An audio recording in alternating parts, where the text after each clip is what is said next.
Good morning, students. Today we are starting chapter 2 of Unit 1, which is break even analysis. Here is the content which we are going to discuss in this chapter. First of all, introduction to BEP, that is break even analysis, then meaning of break even analysis, assumptions of break even analysis, determination of break even point, then arithmetic in break-even analysis, importance or usefulness of the break-even analysis, limitations of break-even analysis, and lastly, a simple problem. So, these are the points related to the break-even analysis which we will discuss in this chapter. So, let us start with the introduction. In economic analysis, one of the most important assumption is that of maximization, right? Maximization means increase karu, maximum attain karu. Profit maximization is one of the most important assumption in economic analysis. If we talk about the પ્રોડ્યુસર્સનો એમ always શું હોય?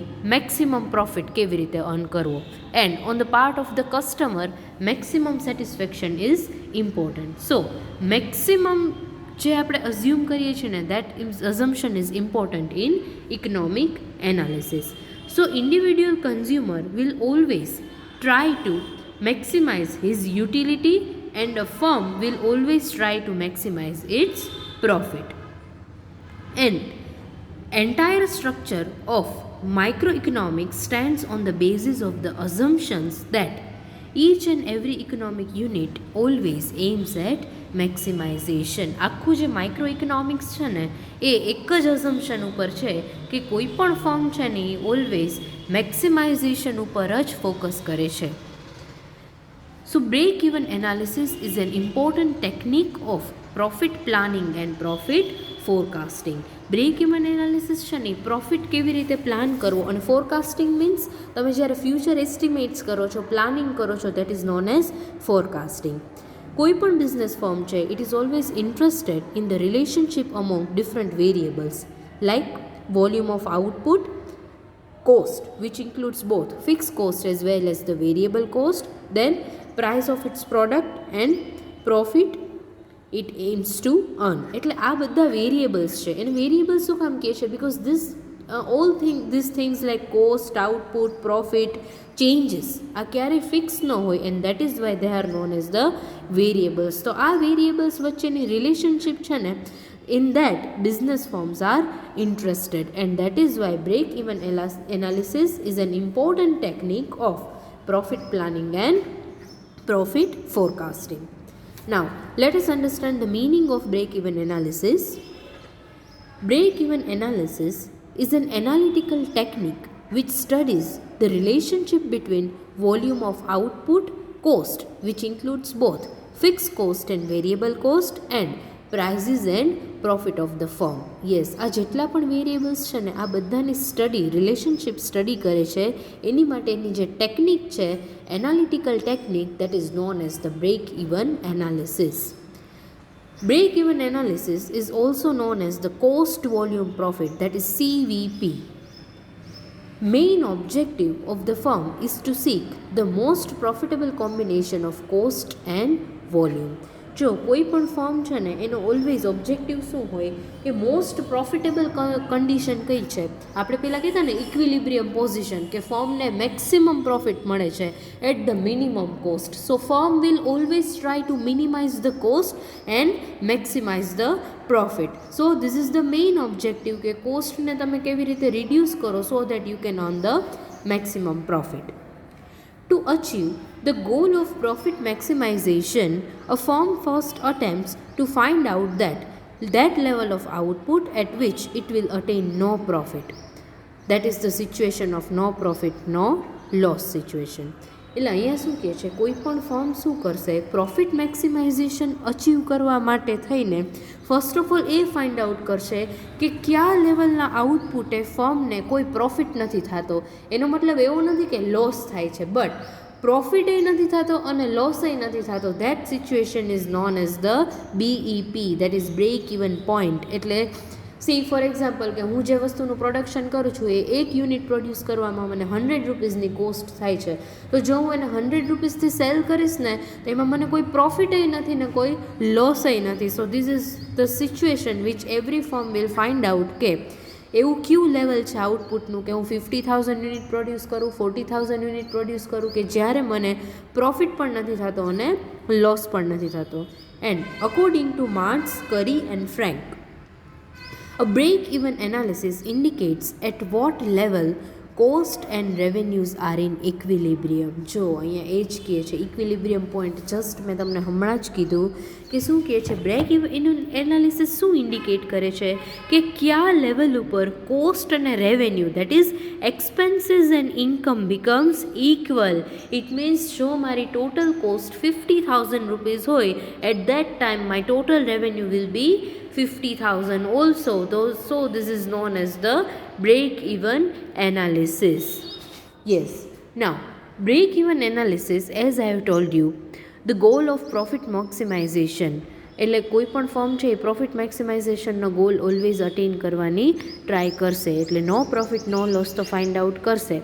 સો BEP deals with the determination of that level at which total revenue will become the equals to the total cost. એટલે આ cost છે ને એ બે cost આવી જાય, ફિક્સ કોસ્ટ અને વેરિયેબલ કોસ્ટ. કોઈ પણ વસ્તુનું પ્રોડક્શન કરતા હોય ને તો એકલી ફિક્સ કોસ્ટ એ ન હોય અને વેરિયેબલ કોસ્ટ એ ન હોય, but firm will try to cover both fix cost as well as the variable cost. And BEP analysis ease of great significance to the management of the firm. એટલે કોઈ પણ company છે ને એના મેનેજમેન્ટમાં BEP analysis છે એ useful છે, important છે, because it provides guidelines regarding the interrelationship among the different variables which we have just discussed. એટલે પ્રોફિટ મેક્સિમાઇઝેશન કરવા માટે, પ્રોફિટ મેક્સિમાઇઝેશનનો એઇમ અચીવ કરવા માટે BEP એનાલિસિસ છે એ ફર્મના, કંપનીના જે ડિફરન્ટ વેરિયેબલ્સ છે ને એની રિલેશનશિપ છે એ સ્ટડી કરે છે. And that is why it is very helpful and significant for the management of the company or a firm. So this is about the meaning of the break-even analysis. Now let us discuss the assumptions of the break-even analysis. હવે જો economics હોય એટલે assumptions તો હોય જ, તો આ break-even analysis કરતાં પહેલાં we have to assume certain things. So now let us discuss it one by one. BEP analysis is based on certain assumptions related to the variables which we have discussed, like variables like volume, price, cost and profit. આ ચારેય variable છે એના related અમુક અઝમ્પશન્સ છે ને એ આપણે break even એનાલિસિસમાં કરશું. એટલે આ અઝમ્પશન્સનો પર્પઝ શું છે? Assumption simplifies the basic problems. એટલે આપણે આજે ઇન્વેસ્ટિગેશન કરીએ છીએ, we want to find out the situation of no profit no loss by studying the relationship between variables. So this assumption helps us to study this, to investigate the real problems in the management, and that is why we have to predict certain things, and it is not always necessary that all the assumption matches the real situation. હવે જો ક્યારેક એવું બને કે આ જે અઝમ્પશન્સ છે ને એ રિયલ સિચ્યુએશન્સને મેચ ન કરતા હોય. ઘણીવાર આપણે એવું અઝમ્પ કરતા હોઈએ છીએ ને કે જે રિયાલિટી સાથે મેચ ન કરે. એક જ એક્ઝામ્પલથી સમજાવું કે લો ઓફ ડિમાન્ડ જ્યારે આપણે સમજીએ છીએ ત્યારે આપણે એવું અઝ્યુમ કરીએ છીએ, law of demand means there is an inverse relationship between price and demand when other factors remain constant. તો આ other factors remain always cannot remain constant. કે હું એવું કહું છું કે પ્રાઇસ ઇન્ક્રીઝ થશે તો હું ડિમાન્ડ ડિક્રીઝ કરી દઈશ, but along with the price જો મારી ઇન્કમ પણ ઇન્ક્રીઝ થતી હોય તો હું ક્યારેય ડિમાન્ડ ડિક્રીઝ કરું?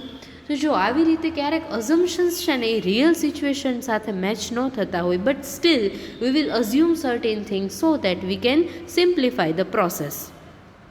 સો these assumptions are very helpful in investigate the problem scientifically. Scientifically એટલે પ્રોસેસથી સ્ટેપ બાય સ્ટેપ થ્રુ આપણે પ્રોબ્લેમને ઇન્વેસ્ટિગેટ કરી શકીએ. So let us discuss the assumptions of the break-even analysis one by one. The first assumption is that the firm sells all the units at the same price. That is sales volume.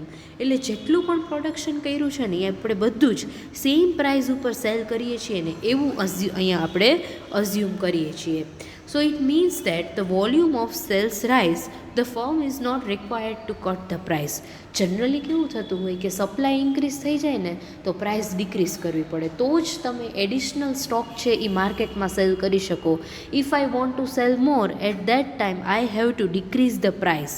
Otherwise જો તમે વધારે આપણે demand સપ્લાયના rules ખ્યાલ છે તમને, right, કે જો supply increase થઈ જાય અને ડિમાન્ડ ઓછી હોય તો only way to clear the stock is price cut. તો અહીંયા શું કહે છે કે એડિશનલ સેલ કરવા માટે થઈને પ્રાઇસ કટ કરવું પડશે નહીં. So you can sell more number of units, you can sell more output at the prevailing price. એટલે જે પ્રાઇસ છે એ જ પ્રાઇસ ઉપર તમે એડિશનલ સેલ કરી શકો. But in real life we find that larger the volume of sales, at that time we have to reduce the price, we have to provide the commodity at the concessional rates to the customer. But this assumption helps us to achieve the stable relationship between total revenue and selling price. એટલે આ assume આમ તો રિયાલિટીમાં જો આપણે હમણાં જ કીધું કે અમુક અઝમ્પશન્સ છે ને એ રિયાલિટીને મેચ ન કરતા હોય તો ફર્સ્ટ અઝમ્પશન જ છે કે તમારે સેલ ઇન્ક્રીઝ કરવું હોય ને તો પ્રાઇસ ડિક્રીઝ કરવી પડે. But still we are assuming that we can sell as much output as we want at the prevailing market price. For that we don't have to reduce the price. But the main importance of this assumption is that by assuming these things, we can easily understand the relationship between total revenue, that is the sales proceeds, and sales price. એટલે કેટલી cells પ્રાઇસે તમે કેટલું cell કરી શકો છો એ relationship આપણે easily study અહીંયા કરી શકીએ. Now, the next assumption is that the total production of the firm and the total sales remains the same throughout. એટલે અહીંયા શું કીધું કે જે ટોટલ પ્રોડક્શન થાય છે ફોર્મમાં અને જેટલી ટોટલ સેલ્સ છે ને એ સેમ રહે છે, પણ ક્યારેય એવું હોય નહીં. હવે હું એમ કહું કે મેં 50,000 યુનિટ્સ છે એ પ્રોડ્યુસ કર્યા છે તો માર્કેટમાં સેલ્સ પણ 50,000 થઈ જ જશે. અત્યારે વિન્ટર ચાલે છે તો ઠંડીની સિઝન છે તો વિન્ટર બટ ઓબ્વિયસ, તો અત્યારે હું મારા સ્વેટર્સ હું સેલ કરું છું તો અત્યારે જેટલા સ્વેટર્સ હું પ્રોડક્શન કરું છું સામે એટલા સેલ થઈ જાય છે. તો વિન્ટર જશે અને સમર આવશે તો જેટલું પ્રોડક્શન કરીશ એટલું સેલ થઈ જશે. Is it possible? Obviously not. It is not possible, but still we are assuming that જેટલું ટોટલ પ્રોડક્શન છે સામે એટલું સેલ્સ પણ એટલું જ રહેશે. બટ ક્યારે એવું હોય નહીં. મોન્સૂનમાં જેટલી અમરેલા સેલ થાય, રેઇનકોટ સેલ થાય એટલા તમે બીજી સિઝનમાં ન કરી શકો. બટ અહીંયા આપણે સિમ્પ્લિફાઈ પ્રોસેસને સાયન્ટિફિકલી સિમ્પ્લિફાઈ કરવા માટે એવું અઝ્યુમ કરીએ છીએ. So it means that the firm has no inventory. એનો મતલબ કે ફર્મ પાસે કોઈ સ્ટોક અવેલેબલ છે જ નહીં. હું જેટલું પ્રોડક્શન કરીશ માર્કેટમાં એટલું સેલ થઈ જ જશે તો સ્ટોક વધવાનો કોઈ પ્રોબ્લેમ જ નથી. Whatever it produces it can sell in the market. હું જેટલું પ્રોડ્યુસ કરીશ એટલું સેલ થઈ જ જશે. એટલે આ વસ્તુ છે એ રિયાલિસ્ટિક અઝમ્પશન નથી. બટ આપણે પહેલાં જ કીધું કે આ પ્રોસેસ આવું અઝ્યુમ કરવાથી આપણે આ એનાલિસિસ છે એ સ્મૂથલી અને ઇઝીલી કરી શકશું. સો in this case what will happen? Output and cell are the same and the firm has no problem of increasing sales by reducing the price. એટલે અહીંયા જેટલું પ્રોડક્શન કરશું ને સેલ્સ પણ એટલું જ રહેશે. So output and sales will remain equal and firm do not have to reduce the price to increase the sales of its company or a firm. એટલે પોતાનું સેલ્સ ઇન્ક્રીઝ કરવા માટે પ્રાઇસને ક્યારેય ડિક્રીઝ કરવી પડશે નહીં. The third assumption is that it is concerned with the product mix. So, we assume that the product mix remains constant. અહીંયા એવું કહે છે કે આયા પ્રોડક્ટ મિક્સ સાથે કન્સર્ન છે. બ્રેક ઇવન એનાલિસિસ છે ને એટલા માટે આપણે પ્રોડક્ટ મિક્સ છે ને એને સેમ રાખવાના છે. You know that the firm may not be a single product firm. It may not be producing only one product. ખબર છે બધી ફર્મ્સ છે ને એવું જરૂરી નથી કે એક જ વસ્તુ છે ને મેન્યુફેક્ચર કરતી હોય. રિલાયન્સ છે તો એ કેટલી વસ્તુનું મેન્યુફેક્ચર કરે છે ડિફરન્ટ. ટાટા છે, રિલાયન્સ છે, આવી બધી કંપનીઝ છે એ કોઈ સિંગલ પ્રોડક્ટ પ્રોડ્યુસિંગ ફર્મ નથી. એ લોકો મલ્ટી પ્રોડક્શન કરે છે. ઘણી બધી પ્રોડક્ટ્સ છે એ મેન્યુફેક્ચર થતી હોય છે. ડિફરન્ટ પ્રોડક્ટ્સ છે એટલે ડિફરન્ટ પ્રપોર્શનમાં ડિફરન્ટ પ્રોડક્શન થતું હોય છે. નાવ if this proportion or the number of product changes, the cost structure also changes and therefore break even point is affected.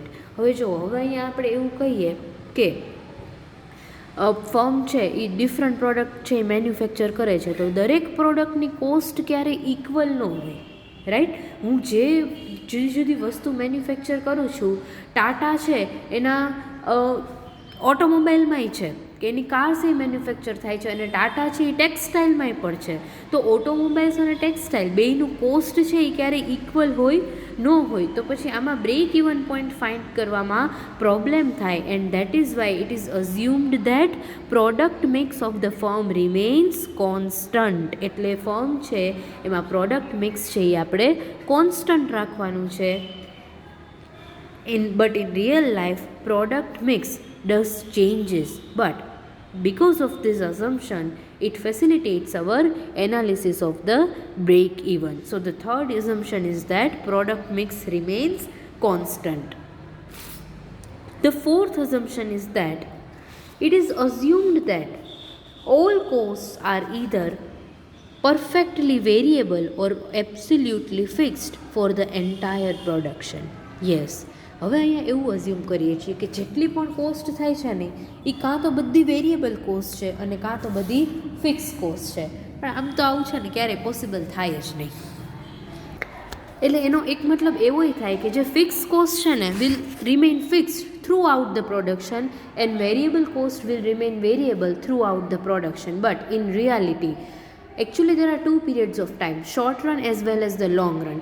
short run માં શું થશે કે ફિક્સ કોસ્ટ અને વેરિયેબલ કોસ્ટનો ડિફરન્સ હશે, but in the long run all the cost become variable. there is no difference between fixed cost and variable cost in the long run because all fixed costs will become variable in the long run. but here we are assuming that કે fix cost છે એ always fixed જ રહેશે અને variable cost છે એ variable જ રહેશે. And એનું reason એવું છે કે by assuming this things we can easily analyse. Because શું થશે કે જો કોસ્ટ ચેન્જ થશે ને તો break even point find out કરવામાં પ્રોબ્લેમ થશે. It will affect and that is why with the changes in the cost break even point also changes and it is necessary to assume that in break even analysis જે fix cost છે એ through out fix જ રહેશે અને variable cost છે એ variable રહેશે. એટલે cost સ્ટ્રક્ચરમાં કોઈ ચેન્જીસ થશે નહીં. Now the fifth assumption is that cost and revenue functions remain unchanged. Yes, હવે અહીંયા એવું અઝ્યુમ કરે છે કે કોસ્ટ અને રેવન્યુ ફંક્શન છે ને એમાં કોઈ ચેન્જ થતો નથી. which means that કે લેબર એફિશિયન્સી છે, labour productivity and state of technology remain unchanged.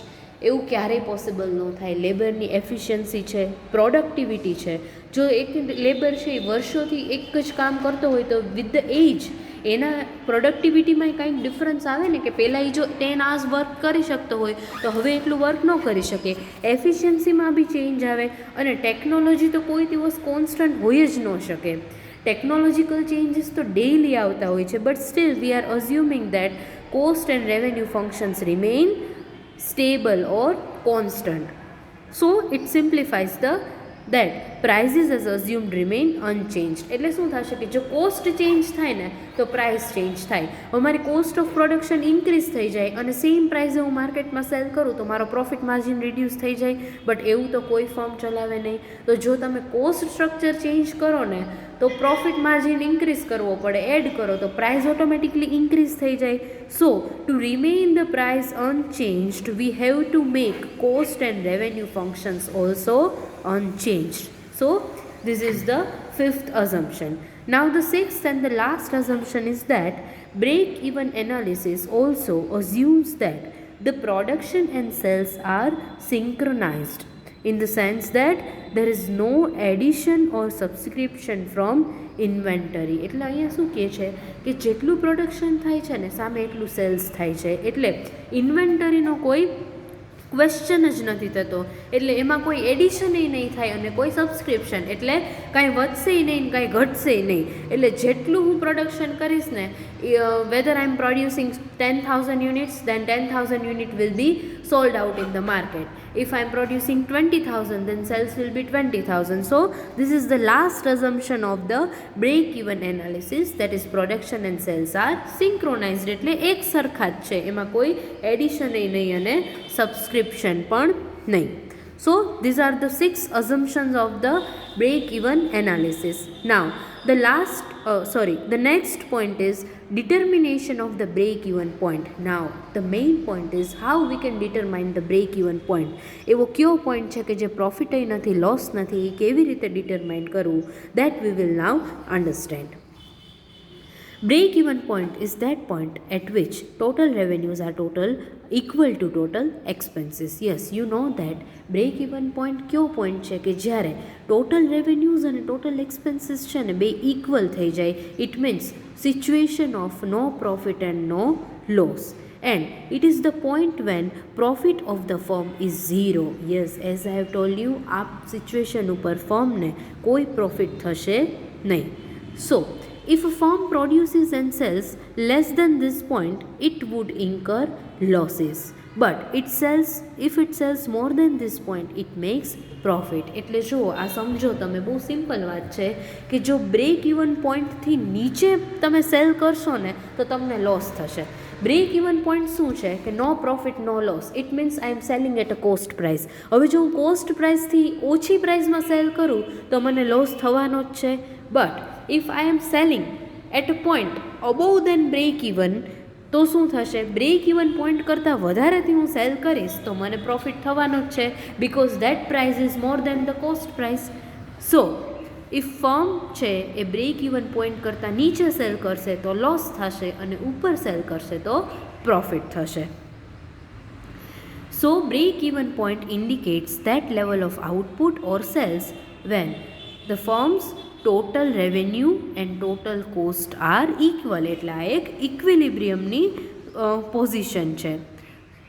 Now in break-even analysis there are two methods used to compute the break-even point. હવે આ break-even પોઈન્ટને કમ્પ્યુટ કરવા માટે two methods available છે.